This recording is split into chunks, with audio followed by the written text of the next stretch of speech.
내 몸의 노화 시계를 늦추자. 사람마다 노화의 속도는 천차만별인데요. 100세 시대라고는 하지만 유병기간을 제외한 건강 수명은 65.8년. 이상하게 여기저기 아프고 만성 피로에 시달리는 것은 단순히 나이가 들어서 그런 걸까요? 나의 생활을 조금만 바꾸면 천천히 건강하게 늙을 수 있다. 노화를 부추기는 습관을 점검하고 저속 노화를 위한 운동법과 식단까지 자세히 알아봅니다. 네, 요즘 대세가 이 네 글자 저속 노화라고 해요. 네. 이게 신개념 같지만 정말 좋은 게 우리가 노화에 가는 속도가 엄청 빨라지고 있는데 브레이크를 좀 밟아보는 그런 느낌이에요. 멋지게 늙어보자. 10년 젊게 사는 저속 노화. 저속 노화 열풍을 부는 유통업계 시장 선점 경쟁도 치열해지고 있고요. 네. 저속 노화 식단까지 등장을 했다고 합니다. 저도 노화 막고 싶어요. 이게 가능한 얘기입니까, 교수님? 네, 가능한 이야기라고 저는 말씀드리고 싶습니다. 노화는 신체 구조와 기능이 저하되는 어떻게 보면 자연스러운 현상이라고 볼 수가 있는데요. 세포 기능이 저하되면서 이런 현상들이 주로 나타나죠. 자연스럽지만 중요한 것은 변곡점이라고 말씀드려야 될 것 같습니다. 변곡점. 그렇다면 노화가 자연스럽게 서서히 진행되는 게 아니라 어느 시점에 그 변곡점마다 팍팍 늙는다는 얘기인가요? 네, 무섭네요. 그렇게 말씀드리면 될 것 같은데요. 네. 우리가 이제 예전에 찍었던 사진이나 아니면 알고 있던 지인을 오래간만에 만나거나 이러면 계단식으로 늙어가는 것 같다는 생각을 하실 때가 있으셨을 거예요. 미국 스탠퍼드 대학교에서 진행된 연구에 의하면 여기 나오는 것처럼 34세, 60세, 78세 정도의 노화를 촉진하는 단백질이 증가하는 경향이 있다는 연구 결과가 있습니다. 34세에는 우리가 대사 속도가 좀 느려지면서 대사 질환이나 체중 증가 이런 것들을 수반하게 되고요. 60세 정도가 되면 심혈관 질환이라든지 뇌혈관 질환 또 만성 질환 같은 것들이 좀 증가를 하는 경향이 있습니다. 78세 정도가 되면 노쇠가 나타나는 경우들이 많은데 노쇠와 필히 수반되는 근감소증이라든지 인지기능 저하 이런 것들이 같이 오는 경우들이 많이 있죠.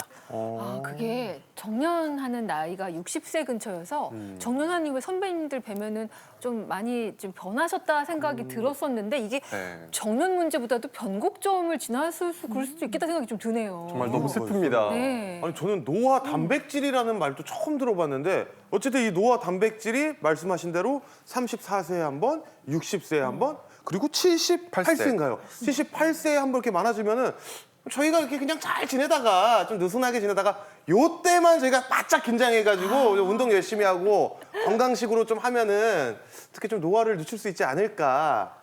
그래서 예. 제가 이제 노화 그래프를 한번 그려봤거든요. 우리 이게 이현 아나운서가 뭐예요? 똑똑해요. 네, 또 노화 네. 그래프를 이렇게 그려봤는데요. 이렇게 혼자 공부를 갖고 하시는 아니, 제가 거예요? 또 이제 배움의 기쁨을 느끼고 있는 무물의 새싹이다 보니까 오. 이렇게 한번 그려봤는데 왜 그린 거예요?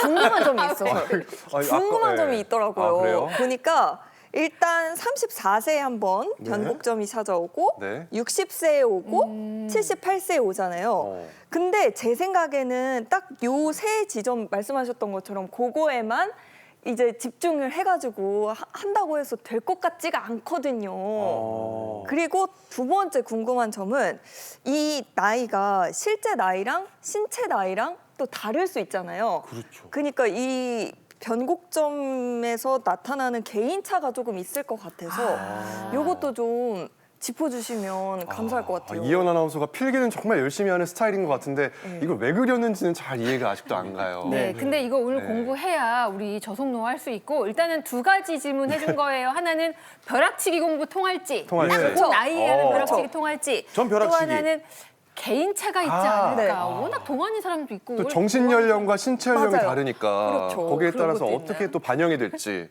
우리의 이 약간 좀 어리석어 보일 수 있는 질문에 우리 교수님은 어떻게 현명하게 답을 해주실 수 있을지 네. 기대가 됩니다. 근데 굉장히 핵심을 잘 파악하시고 오, 그래요? 굉장히 우수한 역시. 학생인 것 같습니다. 오. 사실은 이제 34세, 60세, 78세라는 것은 그 즈음에 그런 변화가 있다는 것을 얘기를 하고요. 사실 분명하게 개인차가 많이 존재를 합니다. 사실은 우리가 주의 있게 봐야 되는 것은 그 변곡점의 높이, 그래프의 높이나 높낮이가 문제가 되겠는데요. 오늘 주제가 되는 저속 노화 방법을 잘 실천을 하시게 되면 저 변곡점 높이보다 조금 낮춰줄 수 있다면 그 의미는 우리가 노화가 천천히 진행된다는 뜻이 되겠고요. 그 반대로 훨씬 더 빨리 높아진다면 노화가 가속된다는 의미를 해석할 수가 있거든요.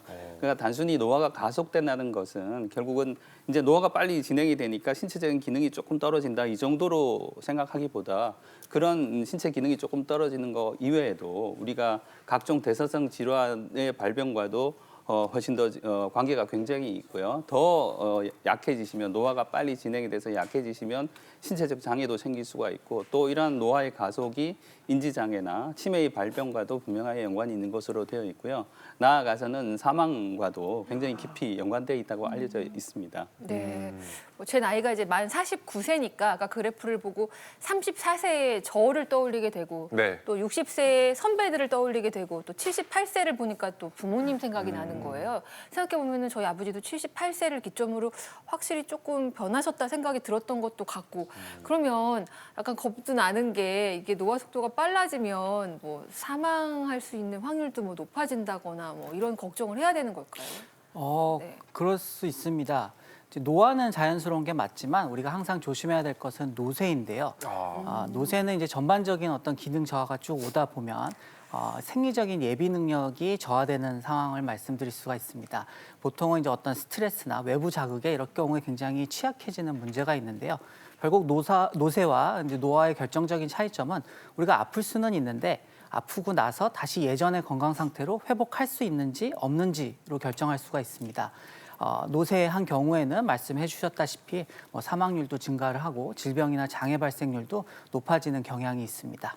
그러니까 늙고 그 쇠약해지는 노쇠를 막는 것이 저속노화의 핵심이겠네요. 네, 이거 그러면은 속도를 좀 확인을 해야 늦출 수가 있을 것 같은데 방법이 있을까요? 어떻게 하면 좋을까요, 교수님? 네, 앞에서 말씀드렸듯이 네. 우리가 노화가 천천히 자연스럽게 진행되는 것은 우리가 자연스럽다고 볼 수가 있죠. 근데 이제 가속되어서 노쇠로 진행하는 것이 가장 문제가 될 수가 있겠습니다. 우리가 노쇠하다 이런 표현을 할 때는 한 5가지 증상을 가지고 우리가 노쇠 상태를 어느 정도 추정을 할 수가 있는데요. 예를 들어서 근력이 약해져서 집안일을 할 때 전보다 뭐 무거운 냄비를 든다든지 병뚜껑 딴다든지 이런 걸 잘 못하게 되면 힘이 약해진 거거든요.